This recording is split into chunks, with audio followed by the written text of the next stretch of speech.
اعوذ باللہ من الشیطان الرجیم بسم اللہ الرحمن الرحیم۔ السلام علیکم پیارے بہن بھائیوں، گولڈن لائنز میں آپ کو خوش آمدید کہتا ہوں۔ اللہ پاک سے دعا ہے آپ کو عافیت کے سائے میں رکھے، آمین یا رب العالمین۔ نبی کریم صلی اللہ علیہ وآلہ وسلم نے ارشاد پاک فرمایا، اللہ تعالیٰ اس کی مغفرت فرما دے گا اور دوزخ سے رہائی اور نجات عطا فرمائے گا۔ جو شخص رمضان المبارک میں حضرت سلیمان فارسی رضی اللہ تعالیٰ عنہ سے روایت ہے کہ ماہ شعبان کی آخری تاریخ کو رسول اللہ صلی اللہ علیہ وآلہ وسلم نے ہم کو ایک خطبہ دیا۔ اس میں آپ صلی اللہ علیہ وآلہ وسلم نے فرمایا، اے لوگو، تم پر ایک عظمت اور برکت والا مہینہ سایہ افغن ہو رہا ہے۔ پیارے دوستو، رمضان المبارک کی خوشخبری دی رہی ہے۔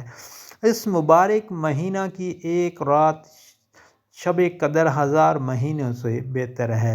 اس مہینے کے روزے اللہ تعالیٰ نے فرض کیے ہیں اور اس کی راتوں میں بارگاہ خداوندی میں کھڑا ہونے یعنی نماز تراویح پڑھنے کو نفل عبادت مقرر کیا ہے۔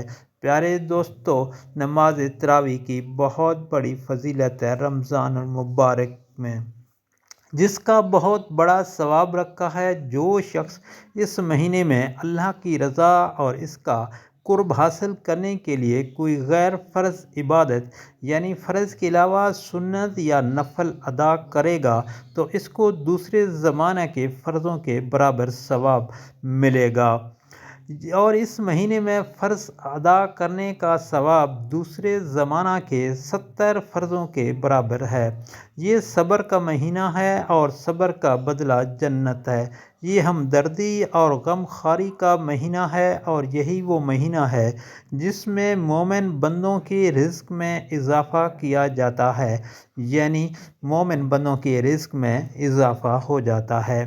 جس نے اس مہینے میں کسی روزہ دار کو اللہ کی رضا اور ثواب حاصل کرنے کے لیے افطار کرایا یعنی روزہ افطار کرایا تو اس کے لیے گناہوں کی مغفرت اور آتش دوزخ سے آزادی کا ذریعہ ہوگا۔ کسی دوسرے مسلمان بھائی کا افطاری بہت بڑا ثواب ہے۔ بغیر اس کے کہ روزہ دار کے ثواب میں کوئی کمی کی جائے، آپ صلی اللہ علیہ وآلہ وسلم سے عرض کیا گیا کہ یا رسول اللہ صلی اللہ علیہ وسلم، ہم میں سے ہر ایک کو تو افطار کرانے کا سامان میسر نہیں، تو کیا غربا اس عظیم ثواب سے محروم رہیں گے؟ آپ صلی اللہ علیہ وآلہ وسلم نے فرمایا کہ اللہ تعالیٰ یہ ثواب اس شخص کو بھی دے گا جو دودھ کی تھوڑی سی لسی پر یا صرف پانی ہی کے گھونٹ پر کسی روزہ دار کا روزہ افطار کرائے گا۔ نبی کریم صلی اللہ علیہ وآلہ وسلم نے سلسلہ کلام جاری رکھتے ہوئے ارشاد فرمایا کہ جو کوئی کسی روزہ دار کو پورا کھانا کھلا دے، اس کو اللہ تعالیٰ میرے حوض یعنی حوض کوثر سے ایسا سیراب کرے گا جس کے بعد اس کو کبھی پیاس ہی نہیں لگے گی تاکہ وہ جنت میں پہنچ جائے گا۔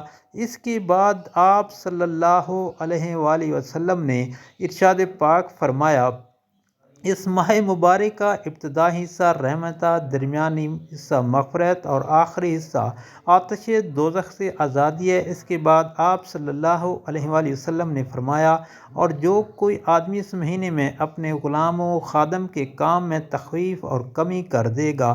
پیارے دوستو، اللہ پاک سے دعا ہے ماہ رمضان کی ان مبارک گھڑیوں میں ایک دوسرے کی افطاری کرانے کی توفیق عطا فرمائے، آمین، اور شب قدر کی فضیلت و برکت ہمارے نصیب میں عطا فرمائے، آمین یا رب العالمین۔